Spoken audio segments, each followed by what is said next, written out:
Folks, we're doing really well. I want to thank you all.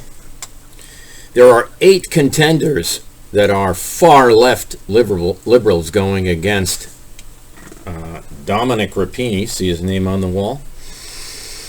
And I don't want to drag him down. He's excellent. He's the best. And we have an op-ed today I'd like to show you. Perhaps you'd be willing to read.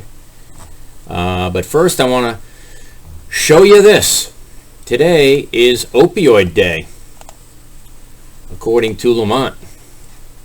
Here's the article. You've got to read it. Governor Ned Lamont declares Tuesday Overdose Awareness Day. Now, he did it this morning on Tuesday, so no one knows. But some of the facts came out. These are old facts. There's one paragraph here worth reading. But there were 1,378 confirmed overdose deaths in 2020.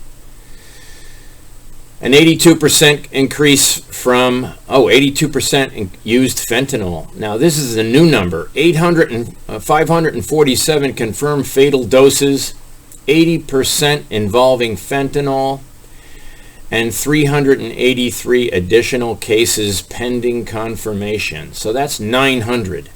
900 in half the year would lead to 1,800 on an annual basis. And we were at 1,300, so there's at least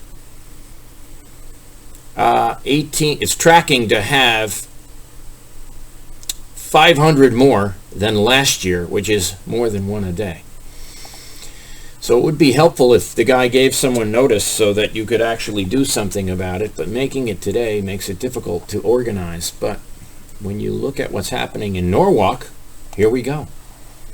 I found 3 crack pipes at Fire Tree last year, which Bob Duff put a maximum federal prison release system on Quintard at 17 Quintard in Norwalk. Last week, the guy at 19 Quintard was stabbed to death in his car, the guy who lived next door.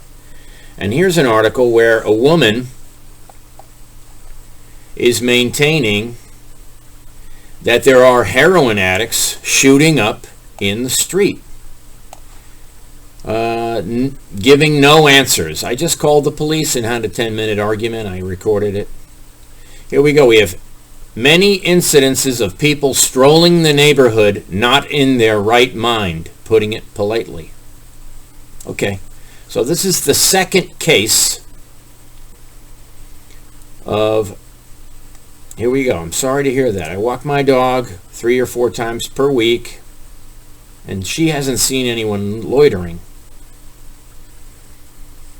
Because look at this, Laurie D. Natale. Because one of those tenants overdosed in the bathroom at my workplace.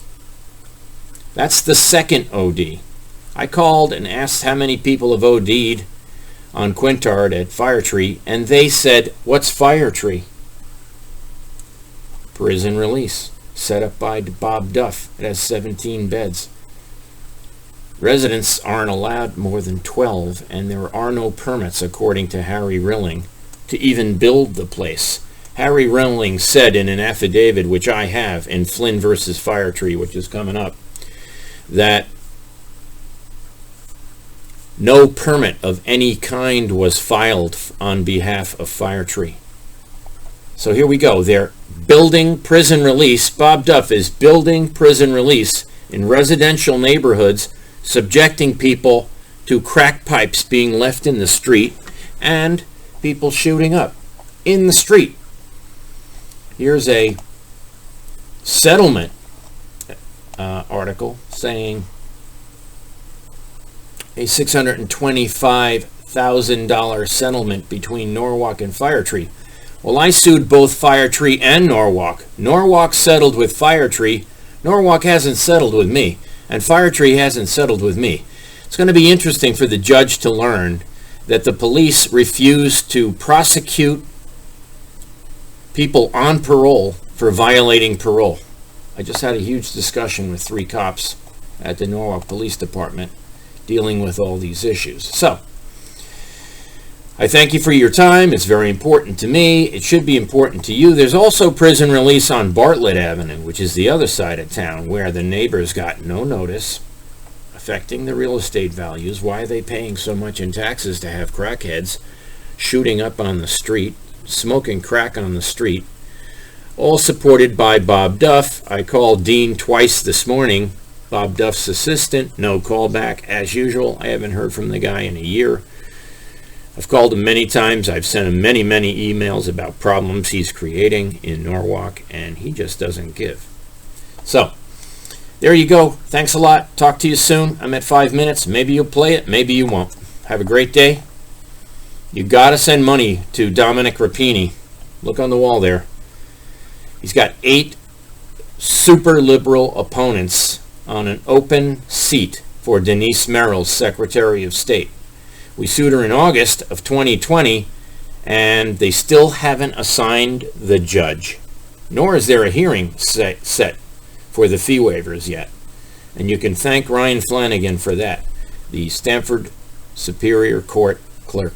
Have a great day. He's a very nice guy, but these decisions are beyond his control. Now we're going to call someone at the Norwalk Police Department about a totally different matter. And wish us luck. I'm going to record it. Thanks. Have a great day.